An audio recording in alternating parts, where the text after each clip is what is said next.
Good morning students, प्रज्ञा academy की online classes में आपका स्वागत है। हम पढ़ रहे थे दैनिक जीवन में रसायन। इसके अंदर हमने अम्ल और क्षार की 3 संकल्पनाओं के बारे में जाना।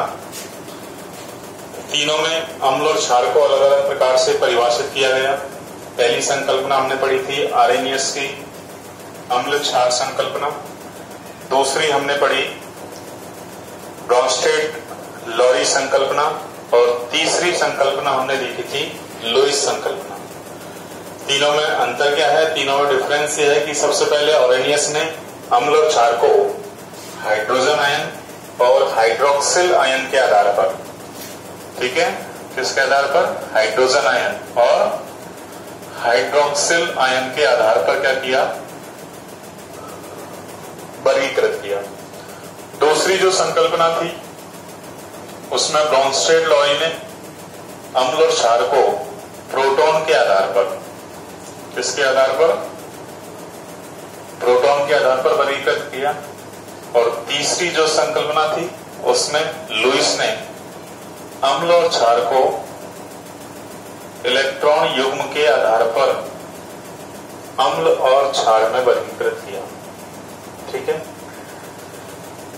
तो इस तरह से हमने अम्ल और क्षार का 3 प्रकार से वर्गीकरण देखा कि अम्ल और क्षार को हम किसी भी विलयन में किस प्रकार से पहचान सकते हैं। इसके बाद हम बात करेंगे अम्ल, क्षार एवं लवणों के सामान्य उपयोग।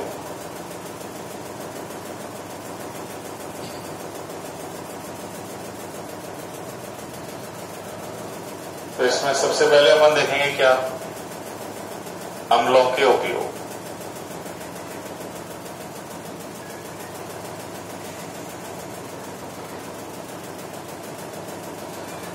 देखिए स्टूडेंट्स, अम्ल जो है स्रोत के आधार पर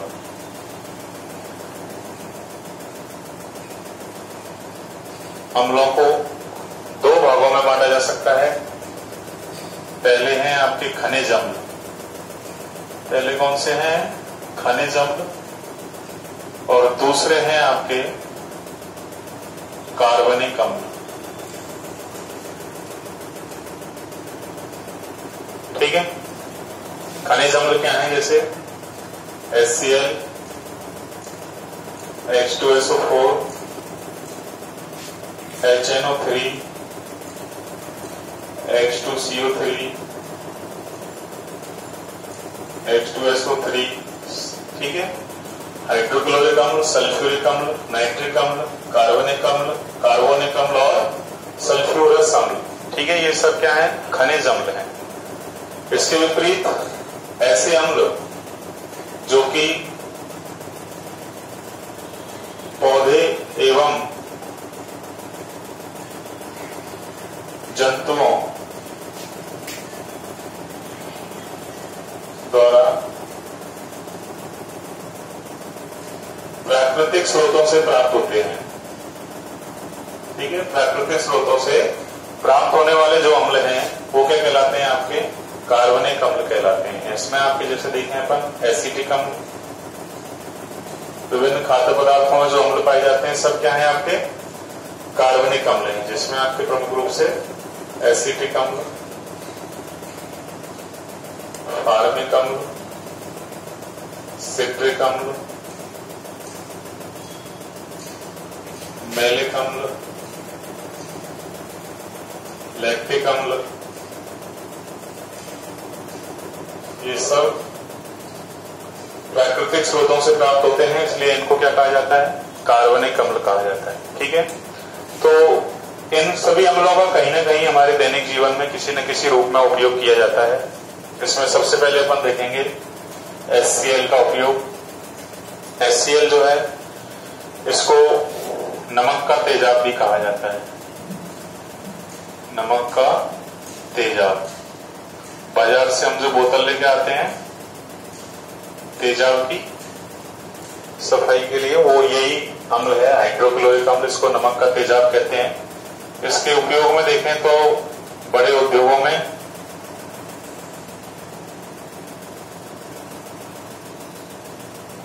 बॉयलर, स्टीम उत्पन्न करने के लिए, भाप उत्पन्न करने के लिए जो उपकरण होता है वो बॉयलर होता है। तो बड़े उद्योगों में बॉयलर को अंदर से साफ करने के लिए इसका उपयोग किया जाता है। दूसरा उपयोग इसका आपको दे रखा है सिंक,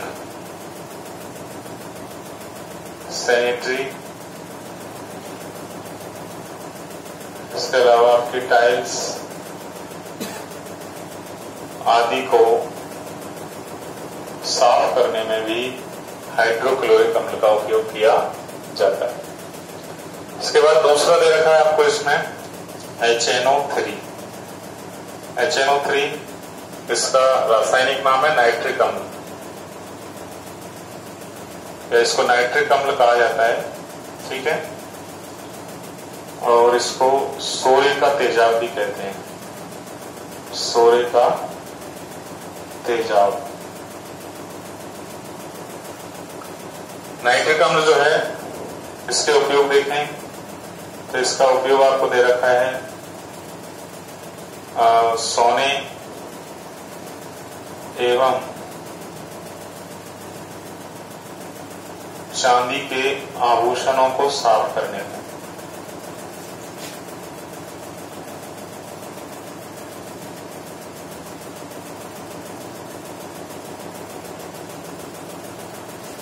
दूसरा उपयोग आपको दे रखा है इसका उर्वरक उद्योगों में, ठीक है। उर्वरक तैयार करने के लिए नाइट्रिक अम्ल का उपयोग किया जाता है, ठीक है।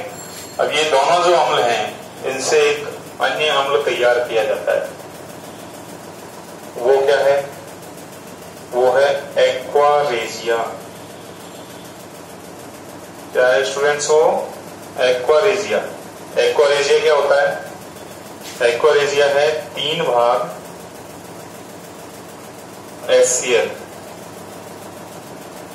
प्लस 1 भाग HNO3।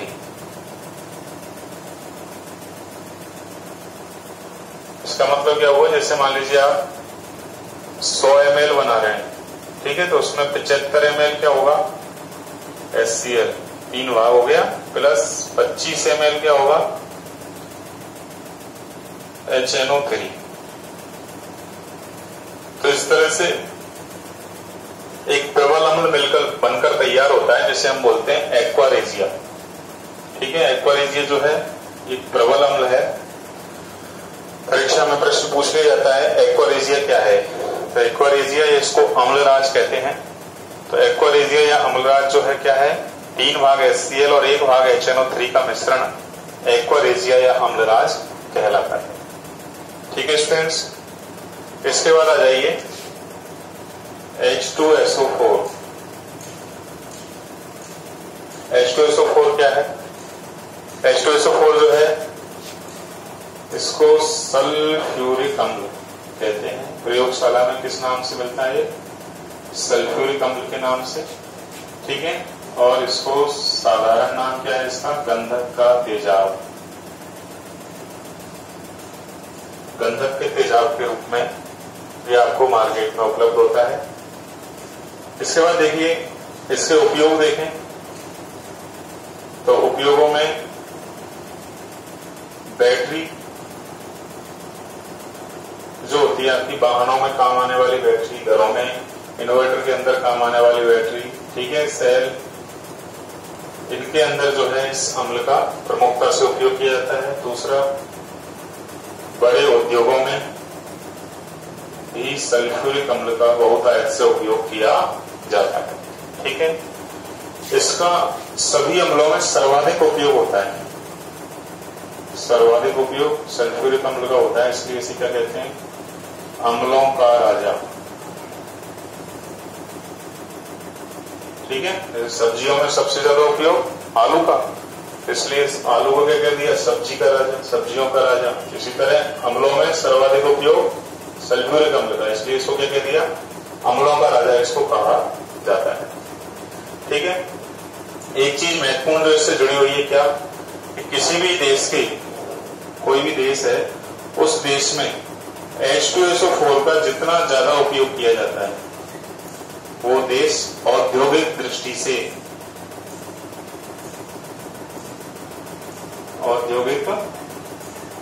से उतना ही उन्नत माना जाता है। यानी किसी देश के औद्योगिक विकास की दर किससे ज्ञात की जाती है, उस देश में उपयोग होने वाले H2SO4 की मात्रा से। ठीक है। यदि किसी देश में H2SO4 का उपयोग उद्योगों में सर्वाधिक होता है, तो इसका मतलब वहां के उद्योग धंधे जो हैं वो उतने ही ज्यादा क्या है, विकसित हैं, वहां पर उतना ही उद्योग उन्नत अवस्था में है। तो इस चीज का अनुमान जो है किससे लगाया जा सकता है, H2SO4 के उपयोग से। इसके बाद देखिए, तो ये तीनों खनिज अम्लों के उपयोग हो गए आपके। इसके साथ ही इसमें एसिटिक अम्ल का उपयोग भी दे रखा है आपको। एसिटिक अम्ल CH3COOH। ठीक है। इसका उपयोग किसमें किया जाता है, तो इसका उपयोग जो है सिरका बनाने में किया जाता है। ठीक है। सिरके का उपयोग किसमें किया जाता है, खाद्य पदार्थों के परिरक्षण में। परिरक्षण क्या होता है, खाद्य पदार्थों को लंबे समय तक सुरक्षित रखने के लिए। ठीक है। जिन पदार्थों का उपयोग किया जाता है उन्हें परिरक्षक कहा जाता है, और यह प्रक्रिया क्या कहलाती है, परिरक्षण कहलाती है। यानी खाद्य पदार्थों को लंबे समय तक सुरक्षित रखना ही उनका परिरक्षण कहलाता है। जैसे अचार, मुरब्बा। ठीक है। तो देखते हैं, एक बार बड़े पैमाने पर इनको बना लिया जाता है और फिर पूरे वर्ष भर इनका उपयोग किया जाता है। ठीक है। और इनको किस में रखा जाता है, सिरके में डुबो कर रखा जाता है, ताकि ये लंबे समय तक खराब ना हो। तो ये आपका एसिटिक अम्ल हो गया। ये आपके अम्लों के उपयोग हो गए स्टूडेंट्स।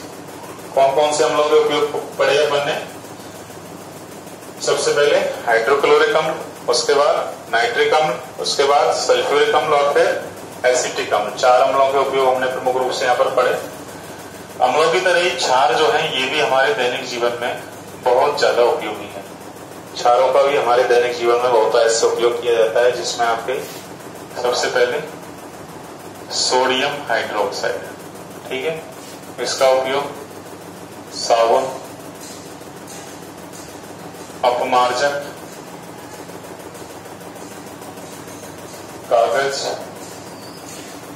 कांच आदि उद्योगों में बहुत कार्य से किया जाता है। ठीक है। इसी तरह आपको दे रखा है और कैल्शियम हाइड्रोक्साइड। ठीक है। कैल्शियम हाइड्रोक्साइड ये क्या है, इसको बोलते हैं अपन भुजा हुआ चूना, साधारण नाम भुजा हुआ चूना, कैल्शियम हाइड्रोक्साइड। इसका उपयोग किसमें किया जाता है, मिट्टी की अम्लता को दूर करने में। इसमें मिट्टी की अम्लता को दूर करने में, यदि किसी खेत की मिट्टी अधिक अम्लीय हो गई है, ठीक है, तो उसकी अम्लता को दूर करने में कैल्शियम हाइड्रोक्साइड का उपयोग किया जाता है। इसी तरह और क्या उपयोग है इसके, तो घरों में सफेदी के लिए, घरों में सफेदी के लिए इसका उपयोग किया जाता है। ठीक है। कली के रूप में जिसके बाजार से लेके आते हैं ना अपन, चूना। ठीक है। चूने को भिगोकर उससे वो तैयार किया जाता है मिश्रण, और उसका उपयोग घरों में सफेदी के लिए किया जाता है। फिर है आपका मैग्नीशियम हाइड्रोक्साइड। इसको बोलते हैं अपन milk of magnesia, milk of magnesia. Milk of magnesia ये क्या है students? Milk of magnesia magnesium hydroxide है। इसका उपयोग किसमें किया जाता है? इसका उपयोग जो है पेट की अम्लता को दूर करने में किया जाता है।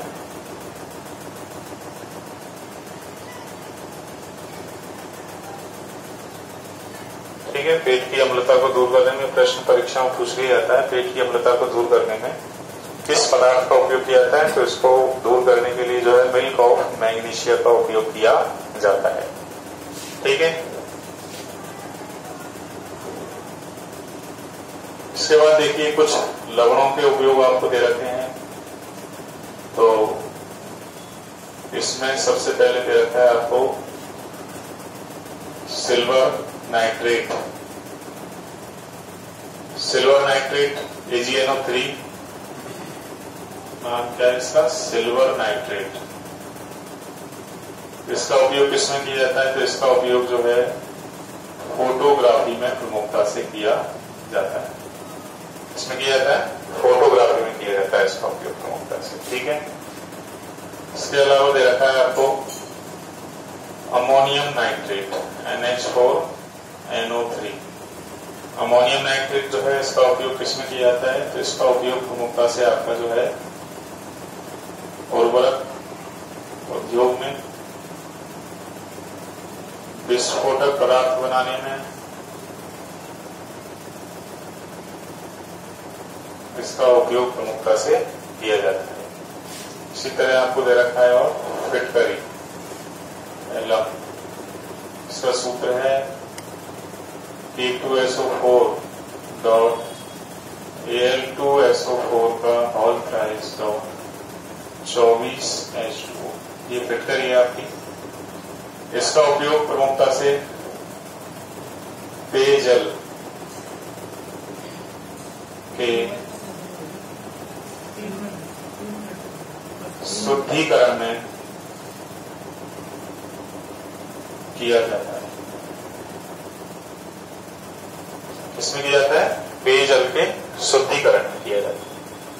तो इस तरह से ये कुछ प्रमुख अम्ल, क्षार और लवण है जिनका हमारे दैनिक जीवन में उपयोग किया जाता है विभिन्न कार्यों में। अम्लों में कौन कौन से पढ़े, एक बार हम शॉर्ट में इसको रिवाइज कर लेते हैं। अम्लों में हमने कौन कौन से पढ़े? अम्लों में हमने पढ़े आपके हाइड्रोक्लोरिक अम्ल, नाइट्रिक अम्ल, सल्फ्यूरिक अम्ल और एसिटिक अम्ल। क्षारों में हमने कौन कौन से पढ़े? क्षारों में हमने पढ़े sodium hydroxide, calcium hydroxide, magnesium hydroxide.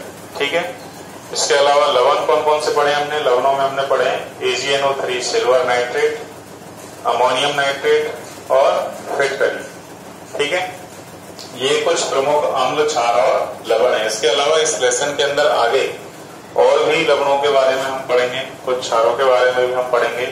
जैसे आपके सोडियम कार्बोनेट है, सोडियम बाइकार्बोनेट है। सोडियम कार्बोनेट जैसे उसको कहा जाता है आपका धावन सोडा। ठीक है, कपड़े धोने का सोडा। इसी तरह हम खाने का सोडा पढ़ेंगे, सोडियम बाइकार्बोनेट। ठीक है, ये भी लवण है। इनके बनाने की विधि, उपयोग, ये सारी चीजें हम इस पाठ के अंदर आगे अध्ययन करने वाले हैं। तो इस तरह से हम देखते हैं कि अम्ल, क्षार और लवण ये जो है हमारे दैनिक जीवन में बहुत ज्यादा उपयोगी हैं और दैनिक जीवन में प्रतिदिन हमारी दिनचर्या में कहीं ना कहीं किसी न किसी रूप में हम इनका उपयोग करते हैं। ठीक है, इसके बाद अगला जो टॉपिक है आपका वो है पीएच मापक्रम। पीएच मापक्रम क्या बताता है? पीएच मापक्रम बताता है हमको अम्ल और क्षार, किसी भी विलयन में अम्ल और क्षार का मापन किस प्रकार किया जाए, या उसकी अम्लता या क्षारकता का मापन किस प्रकार किया जाए। इस चीज का मापन जो है किसके द्वारा किया जाता है? पीएच मापक्रम द्वारा किया जाता है। इसको हम नेक्स्ट लेक्चर के अंदर देखेंगे। आज के लिए इतना ही। थैंक्स।